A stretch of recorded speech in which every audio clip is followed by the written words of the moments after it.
En las costas de Galicia, Manuel Charlín Gama, un patriarca que empezó con cajas de tabaco de contrabando y terminó construyendo un imperio de cocaína que puso a Europa de rodillas. Él y su clan, los Charlines, lo compraron todo: palacios, barcos, silencios. Gobernaron desde la sombra con una fortuna incontable y una violencia que helaba la sangre. Parecían intocables, una dinastía del crimen que nadie se atrevía a desafiar. Entonces, ¿qué hace falta para que un hombre que se cree un dios termine esposado en pijama frente a todo un país? Parecía un abuelo cualquiera, un anciano de carácter irritable que se quejaba de su pensión y se escondía de las cámaras.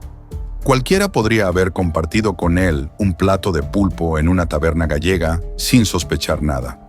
Pero detrás de esa fachada de jubilado inofensivo se escondía un monstruo. Un hombre que se reía al recordar cómo metieron a un deudor en un túnel de congelación. Un hombre que amenazó con matar al juez que lo encarceló. Y esta es la historia de cómo él y su familia, el clan de los Charlines, convirtieron la costa de Galicia en la puerta de entrada de la cocaína a Europa, construyendo un imperio de miedo, sangre y dinero. Para entender a los Charlines, primero hay que entender Galicia.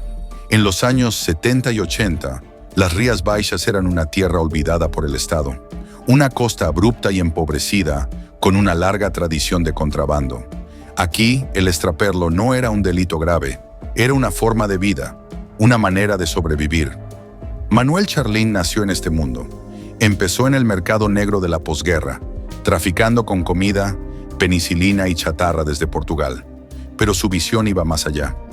Pronto se convirtió en uno de los reyes del Winston de Batea, el tabaco de contrabando que se vendía en todos los bares de la región. El tabaco lo sacó de la pobreza, le enseñó las rutas marítimas, el arte de la discreción y el poder de la corrupción. Creó una red logística perfecta, con barcos rápidos y gente leal.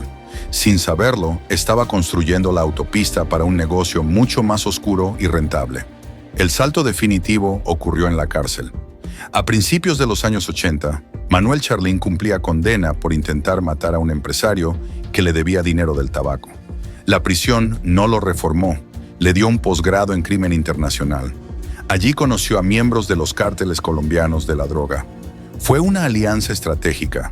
Los colombianos tenían el producto más deseado del mundo, la cocaína, pero necesitaban una forma segura de meterla en Europa.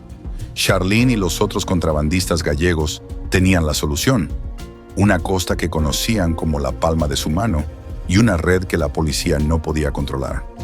Dejaron el tabaco y el hachís por el polvo blanco. El riesgo era similar, pero los beneficios eran astronómicos.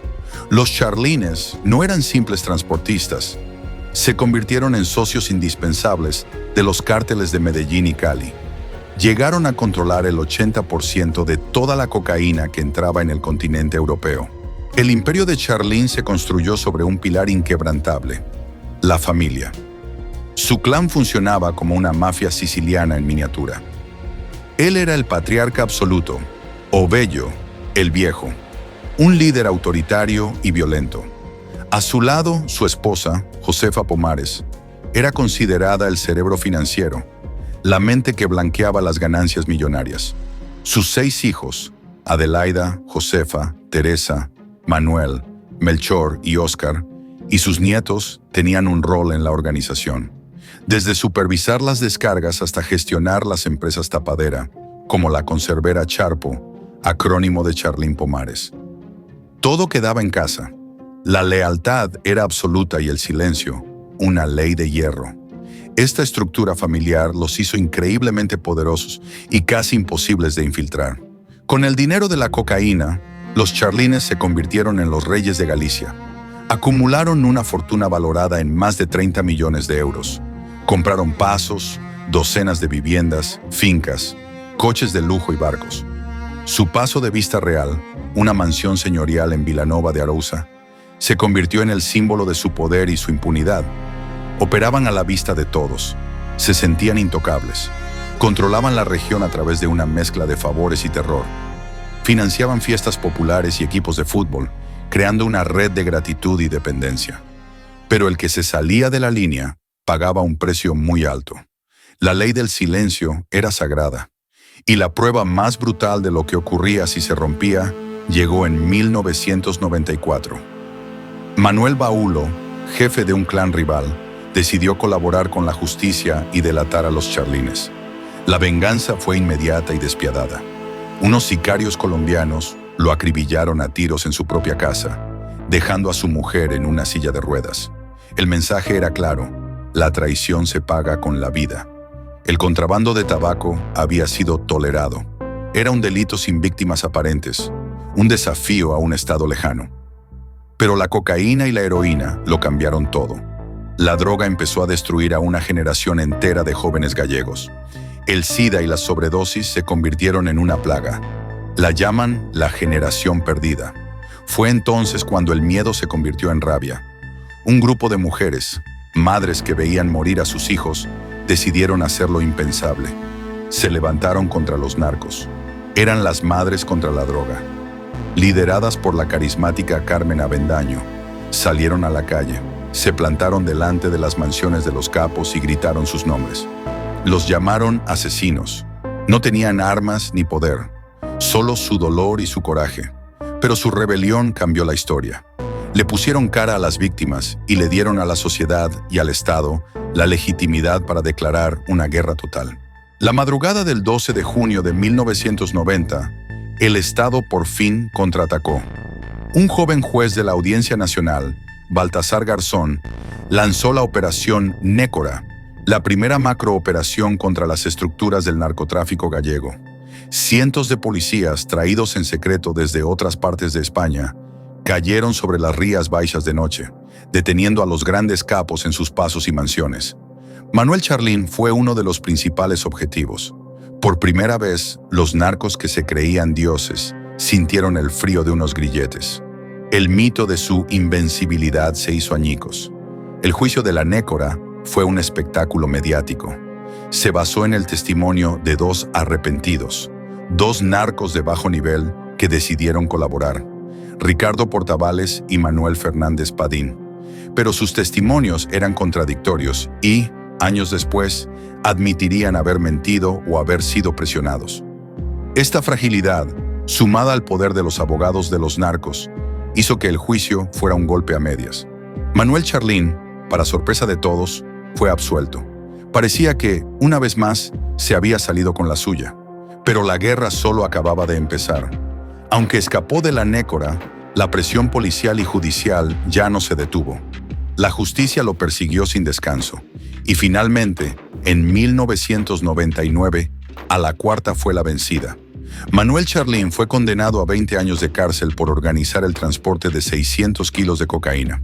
El patriarca, el hombre más temido de Galicia, entraba en prisión por una larga temporada. Pasó 2 décadas ininterrumpidas entre rejas. Salió en libertad en 2010, con 78 años. Parecía el final de una era. Pero Charlín era un hombre incapaz de jubilarse del crimen.